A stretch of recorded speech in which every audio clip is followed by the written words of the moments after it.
everyone, welcome into the Flippin' Hippos YouTube channel. I'm Star. If you're new here or you haven't already, please consider subscribing and helping us feed a hungry hippo. And don't forget to hit that thumbs up while you're listening. Today we're taking a look at Plush that sold on eBay in the month of February. This is my favorite video to do every single month. I look back at the prior month and we do a wrap up of every single plush that sold. Whether it's 2 or 100, we pull them all up and we talk about them. For more information on best offers or what the items actually sold for, I do a weekly what sold on eBay video every Tuesday. And I talk about our sales for the week. In the plush video, I just kind of want to talk about the brand, the characters, and just kind of do a teaching video on why I sell the plush that I sell. Let's jump on in. This is Disney Toy Story Jessie. She is from Toy Story, obviously. I like Disney plush in general, but a lot of them now are oversaturated or have been raced to the bottom. So when you find Disney plush, and you're not willing to do bread and butter or filler or volume sales or anything like that, I always advise people to comp them before you purchase them and bring them home. And that way you're aware of how much they're going to sell for. We buy 99.9% of our plush wholesale. I do buyouts from other sellers. I purchase from American Thrift Supply, and I have a couple of other sources. And I just buy huge lots of plush. And so I never know what I'm going to get, but I'm getting the cost of goods so low that I don't really mind the bread and butter and the lower end plushies. We also have a volume-based business, so that's good for us. You know, we can get hundreds of plush under $1 a piece shipped right to our door and just have a ton to list. If that's not your business model, always comp before you leave the store. Make sure they're worth the cost of goods at the particular store or sale you're at, and that you're willing to list the item for what it's comping at. Jessie here sold for like $12 all in, and that's pretty good for a decent bread and butter. With Disney, you also want to look for Disney Store and the Disney parks. They're going to be worth a little bit more typically than the Hasbro, the Mattel, the Just Play Disney's. The more obscure the character, obviously, the more you're going to get for it. There's some characters that are just really oversaturated. Dandy Skeleton. I like Dandy. I like Dandy, and I cannot lie. Some Dandy is worth a lot of money. They have some jumbo plush that are holiday themed or realistic animals. And then they have the run-of-the-mill bread and butter guys like this little skeleton. Here's a Disney Parks Fox and the Hound. The Disney Parks baby plushies originally come wrapped in a blanket. Ours did not have the blanket, so we just denoted that in the title and then again in the description. Don't be afraid to sell these items piecemeal. If you just had the blanket, list just the blanket. Remember, children lose things. So if they have a plush with the blanket, chances are they're going to lose one or the other. Parents are going to come online to look for the replacements. JRL Toys. So this was a new to me brand. This guy just looks like a generic pound puppy. He did sell for a pretty good amount for a generic animal. This is Lillian Vernon baseball player hand puppet. I had a couple of these in one of my lots. And another thing I do like about getting wholesale, and this doesn't just go for plush, it also goes for like the thread up boxes I get of jeans. I can learn about brands and plushies and jeans, you know, without having to go out to the thrift stores. So now I know I would probably avoid Lillian Vernon puppets unless they were like at a church sale in a bag for $1 for 10 of them or whatever.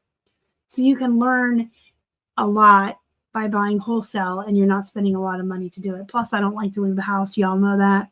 I just want stuff delivered to my door. Beanie Babies, they're poop. Don't get them. If you do end up with them, I would say sell them.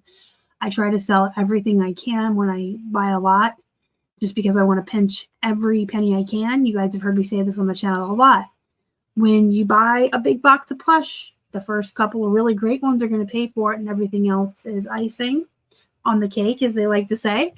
And so even the poop ones, but don't prioritize them. Get a big box in your office or your workspace. Toss all your Beanie Babies and your poop in there that you get out of your lots. When the box is full, take a day to work on them. I like Gans. This is a Valentine's Day monkey. He's really cute. I like Gans. I think it's a solid bread and butter brand, and some of them, again, can go for a lot of money. If you find the rare, obscure Webkins, if you find the jumbo plush.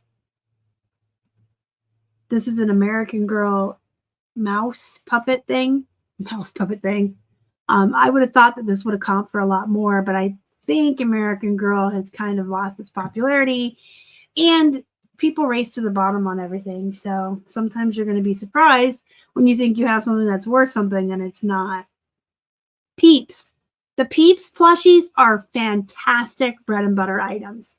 Now, if you find the jumbo ones, there's these like giant Peep bunnies that are like 2 feet, like 24 inches long, and they weigh like 2 pounds. Those ones, I used to be able to get like $40 for them, and sometimes a little more. Now you can get like 20 to 25. Again, stop racing to the bottom. Y'all are ruining it for everybody. If I'm talking to you, I'm talking to you, and you're a turd. If I'm not talking to you, continue as you were. But the larger ones, yes, can still go for like $20, $25. The small ones are always going to be, all in with shipping, anywhere from 10 to 18, just depending on the Peep itself. Some of them are chicks and ducks. Some of them are rabbits. Some of them have Santa hats. Some of them are plaid like this. Some are solid colors. You're going to see a little later in this video, I had a basket, like an Easter basket Peep. I like the Peeps. They're low-end bread and butter, but they're solid sellers. They sell all the time, all year round, especially this time of year around Easter. The Singamajigs are still good. These used to go for more like 30 and 40 bucks. I remember finding one, not knowing what it was, like way back when I first started. But you could still get, a little over 20 all in for these. They are kind of creepy. When you squish them, their mouth opens and they have these little weird, creepy teeth. And they, take the batteries out of them when you store them, because these things will sing and they won't stop. I had one in my office a couple months ago that at 2 a.m. just decided it was possessed and started singing. It woke me up. I was terrified. I thought I was going to die. So make sure you take the batteries out of these. These are like Furbies.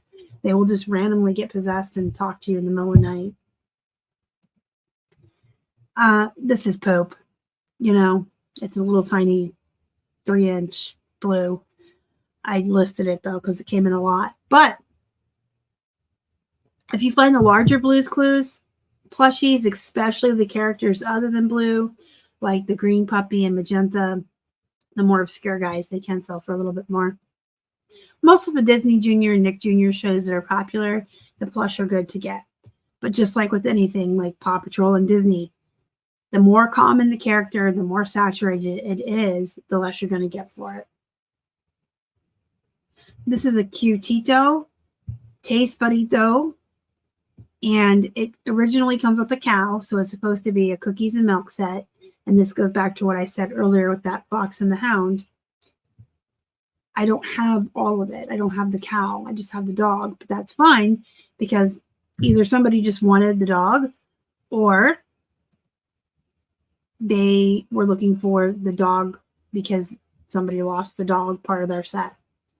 I did put in the description box, sales for the dog and wrap only. Dairy cow from original set is not included. And sometimes you'll find these Cutitos in the wild with or without their wrap, and you can sell just the wrap or just the dog. A lot of times you can put the word replacement in the title, and that helps. And that goes with like a lot of the Melissa and Doug plushies as well. They have a lot of sets or play sets, and you'll find one of the puppets or one of the pieces. If you use the word replacement, it does help. Here's the Peeps Marshmallow basket. This sold for almost $20 all in. When I shipped this, I did stuff the basket part full of shipping, like paper and bubble wrap, just to make sure that it didn't get crushed in shipping. a vintage Rudolph the Red-Nosed Reindeer puppet. You guys, I tell you this all the time, list all the things all the time. Do not do yourself a disservice and hold things back seasonally. People are buying Christmas plush in the middle of the summer and St. Patrick's Day plush in December. There's no rhyme or reason to it. So list all your stuff. This is just a Wild Republican purple dolphin. This one was kind of like a low end when we comped it, which was a little disappointing. Wild Republic plushies, especially their realistic animals, of course, a purple sparkly dolphin is not realistic, but their realistic ones can go for good amounts if you find the right ones. Their tags look like this. They're also K&M International. The older ones will have that on there. So don't be shy of Wild Republic. But again, comp them if you're not willing to do bread and butter. This is a vintage Stephen Smith cat. This is what that tag looks like. I would tell you this is the bolo, especially if you can find it for like $1 or 50 cents at a sale and turn it into 30, you know. Good return on your investment. Aurora is a solid bread and butter brand. And again, this brand can range from, like this guy sold for $14 all in with shipping. And I've had giant Aurora plush jumbo ones sell for 40 and 50 bucks. So that's something to keep in mind as well. Realistic animals, jumbo plush. You can get jumbo Walmart plush and sell them for 50 and 60 bucks. Big ones sell really well. I sold one of the backpacks from that Build-A-Bear lot I bought last Thanksgiving. When I listed all of the clothing sets and stuff from that wholesale lot, within like 2 weeks, the first couple of sales, the entire lot was paid for. And so everything that's selling now is, again, just icing on the cake, and sales are still trickling in. There was a lot in that purchase. You know what? If you didn't see that, I'll have it pop up at the end because that was one of the funnest videos and funnest unboxings I've ever done. The little Build-A-Bear clothes are so cute.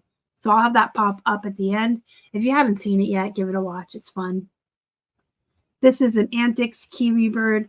I kind of had hopes about him when I pulled him out of the box of plush because he's kind of a unique animal. He's different. He didn't comp that high, but that's okay.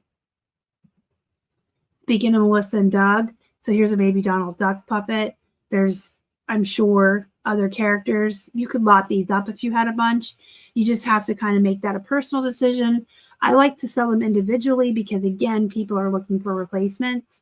If you lotted Donald, Daisy, Mickey, and Minnie together and somebody only needed the Minnie, they're going to pass you over. But again, somebody might want the whole set. So it's a personal decision. A poop. I list all my poop. Here's the proof. A little tiny Teletubby keychain.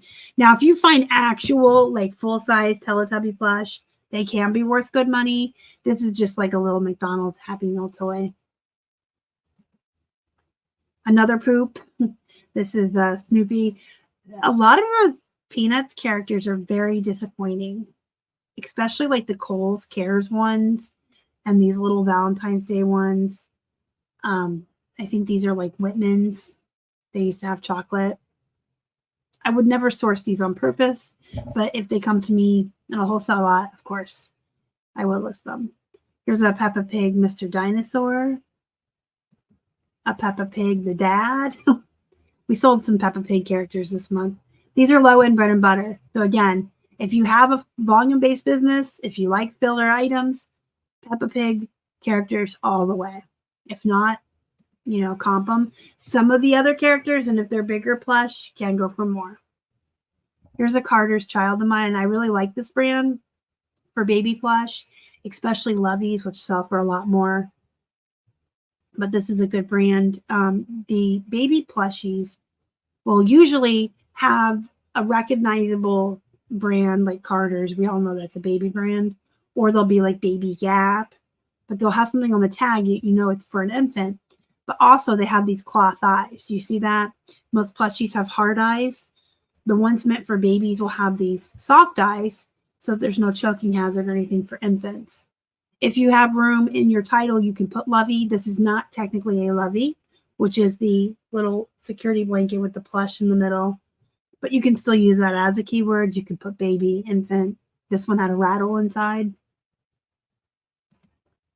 Another piece or set from that Build-A-Bear wholesale I bought.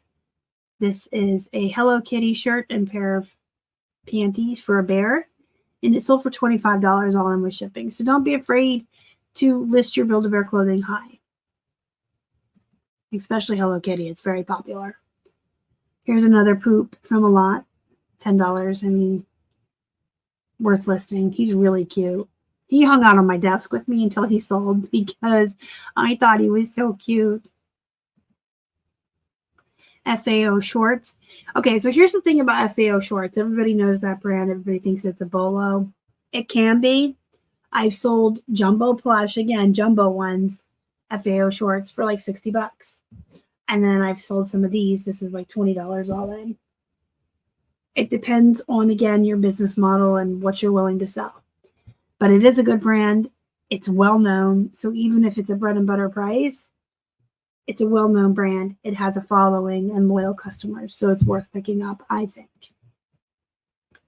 Here's a poop.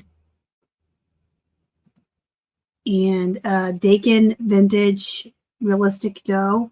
So she took a couple of years to sell, but I'm fine with that because when it did finally sell, it was like $60. And this is what the tag looks like, $19.89.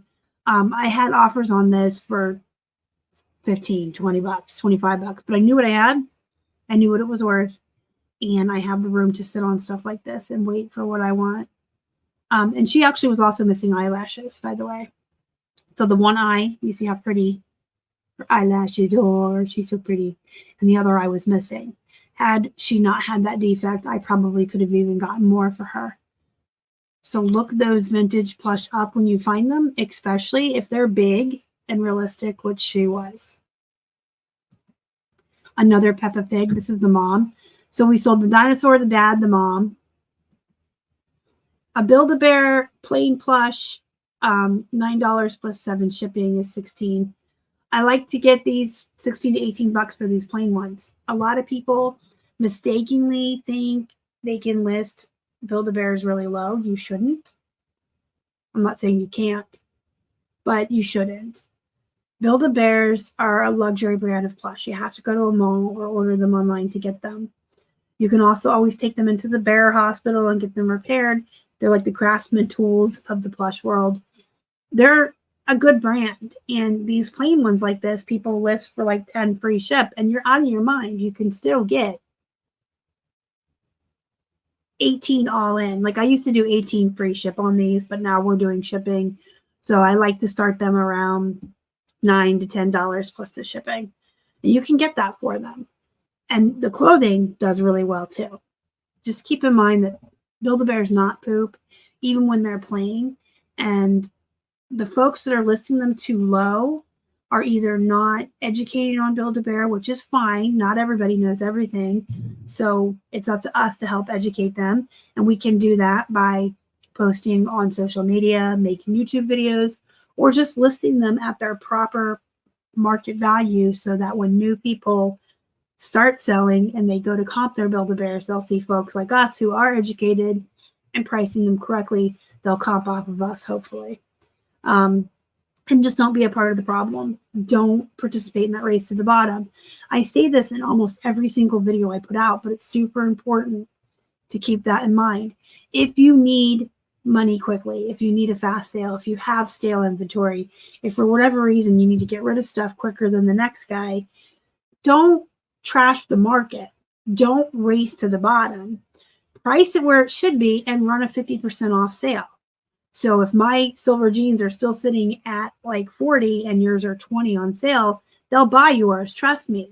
Buyers like a sale. There's like this psychological thing. Buyers love a sale, and a 50% off sale is really exciting. And then you're not participating in that problem. I'll get off my soapbox.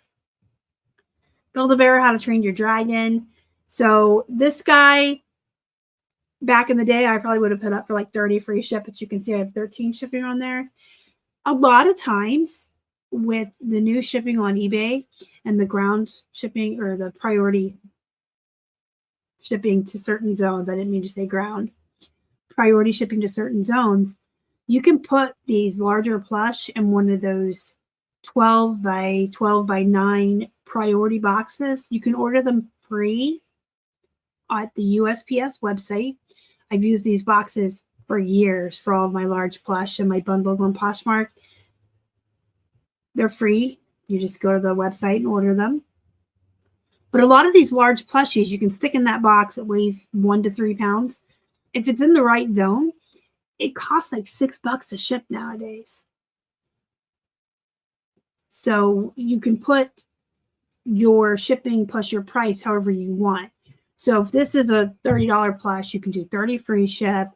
You can do 17 plus 13 ship. You could do 24 plus 6 ship. However you break it down, it's the same price. But just keep in mind at the end of the day, if the right person buys it close enough to you, the shipping is relatively inexpensive.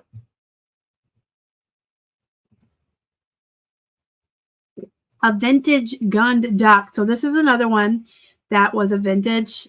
This is the tag. It didn't have a year on the tag like the Dakin deer, but you can tell, number one, by the way the tag looks. Show it to you up close here. This is a vintage tag. And you can tell by the face, the duck has a rubber beak and a felt hat. These are just like signs of plushies from the 60s and 70s. It's like felt. This is what it looks like. And you can learn this as you do plush. You'll just learn. It's just something that you start to recognize and learn. So I knew what I had. I sat on it till I got what I wanted, which was, over $60 with shipping. Never heard of this brand. It was new to me out of the box. I thought it was really cute, though. It's got all these different colors. It's got these light tan legs and white arms and a darker brown head and a really dark brown body. The ears are both a different color. I thought it was really unique and very cute. It didn't take that long to sell as far as plush go. Plush are very long tail. A Greenbrier. So Greenbrier is, correct me if I'm wrong in the comments, I believe it's a Dollar Tree brand. I get these a lot, very often in the bulk lots I do, the bulk buys. But they sell. I mean, they're like a Dollar Tree brand, but a lot of the Greenbriers we get are like Easter plush or Christmas plush. This one was musical. They do sell pretty quickly, not for a lot of money, but they're typically a fast return on the investment, and people buy them all the time. So I would actually probably pick these up on purpose, like at a thrift store if the price was right, like $1 or less. And then last but not least, here's a Walmart plush. Speaking of Walmart, I like Walmart plushies, especially the huge jumbo ones that are holiday themed. If you go into a Walmart around the holidays, you'll see that they have the big teddy bears for like Valentine's Day and Christmas. They're selling them to start at the store for like $40 and $50. And then they're gone. And next year, they're going to have a whole different set of animals. So once a season passes, those Walmart plushies will never be seen again. They're different every year for every holiday. Sometimes they have really cute monkeys at Valentine's Day too. So if you find them, they're not going to be oversaturated. There's not going to be a lot of them. They were there for one season and they were gone. You see what I'm saying? And they're usually holiday themed and they're usually giant, and you can get like $40 to $60 for them. And they ship in those boxes I was talking about. But even these smaller ones, a lot of people shy away from like Walmart and Target brands. I'm here to tell you, I do well with Walmart and Target brand clothing and plushies. Do they sell for a lot of money? Am I going to go out and buy a new car off of my Walmart and Target sales? No, but I'm going to go get groceries and I'm going to pay my electric bill. They sell consistently all the time. They're trusted brands. People know them. And right now, with the way the economy is, the majority of Americans don't have a lot of discretionary funds. So they're not looking for the expensive brands. They're online shopping for affordable things that they can eke out the extra money for, because everyone is struggling right now. Not everyone. Most people are. You still have some folks who have discretionary funds and can just go online and buy whatever they want, and that's great. But I think there's fewer of those folks, and there's more folks who are looking for affordable, reliable, recognizable brands. So again, I list and sell these lower end mall brands, Walmart and Target, clothing and Plush all the time. I will never buy a new home off of those sales, but I consistently pay my bills and put food on the table. And at the end of the day, that's what matters to me. So you have to decide for yourself what kind of business model you want, what kind of items you want to sell. This business model is not for everyone. It works for me. I don't like to leave the house. I am disabled. I have Keith, but he doesn't like to leave the house either. So anything that we can get tons of delivered directly to our door, and I can sit in my office where I'm not hurting my back and just take tons of pictures and list stuff. It's great. This works for us. It may not work for everybody, but if this is something you're looking to do, it does work. It takes consistent hard work. You have to build that volume up. You have to have the volume of listings and list consistently every day and water your garden every day, so to speak, to get the sales, but it can work. All right, guys, if you have any questions, comments, or concerns, let me know in the comments. I'm really behind on all the things right now. I'm just going to be upfront with you. This video should be coming out Saturday, March 9th. I am behind on comments and Facebook and social media in general. We are doing a really hard push over here to get to 5,000 active listings by May. That's just a personal goal that we have. And so that's my priority right now, and everything else has to kind of go on the back burner. But I am around if you really want a question answered quick, if you want a faster response, tag me in my Facebook group, Flippin Hippos Reseller Pod. And if you've sent me emails or messages and you're not getting a response, go to the Facebook group, tag me there. That's the fastest way to get a hold of me. One of my moderators is a really good friend of mine. She can actually text me. This message, in your Facebook group has been sitting here. You haven't answered this person, and so I can get back to you. All right, guys, have a wonderful weekend. Remember to take some time off for yourselves this weekend and your friends, your family, and your pets, because that's so important too. But also be productive and make money. Find that work-life balance that I'm always talking about. Thank you so much for watching. You guys are the best. I do appreciate all of you. Bye.